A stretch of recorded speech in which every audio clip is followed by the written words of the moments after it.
இன்றைக்கு உன் ராசிக்கு சந்திராஷ்டமம் இருப்பதால் யாரிடமும் பேசக்கூடாது. அப்படி மீறி பேசினால் சரியான பிரச்சனையை மாட்டிக்கொள்வாய். ஐயோ என்ன ரொம்ப போச்சு, இனி யாரும் பேசக்கூடாதுவா.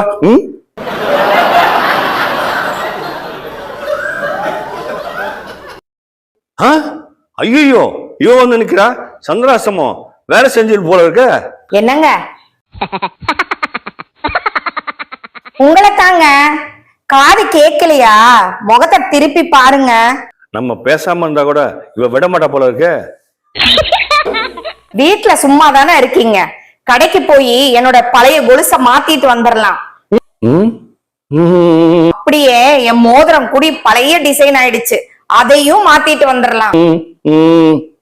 அப்படியே என்னோட கம்மல்ல கல்லு விழுந்துருச்சு, அதையும் மாத்தி புது கம்மல் வாங்கிட்டு வந்துடலாம். என்ன நான் எது கேட்டாலும் தலையாட்டிட்டே இருக்கீங்க, முதல்ல வாய் திறந்து பேசுங்க. அடி கூடு கட்டவில்லை, இப்ப எவங்கிட்ட பணம் இருக்கு? நீ பா லிஸ்ட் அறிவிட்டு போயிட்டே இருக்க, இங்க அவங்க ஒப்பனா பணம் தருவான். என்னது நான் கூடு கட்டவளா? உங்களை இருங்க இப்ப வர. இன்னைக்கு ஒரு ராசிக்கு சந்திராஷ்டமம், யார்கிட்டயும் பேசாத, பிரச்சனை வந்துடும் அப்படின்னு பேப்பர்ல படிச்சுட்டு சைலண்டா இருந்தேன். ஆனா விதி விடுதா பாரு, எதுக்கு இவ கிச்சனுக்கு கோமா போனான்னு தெரியலையே.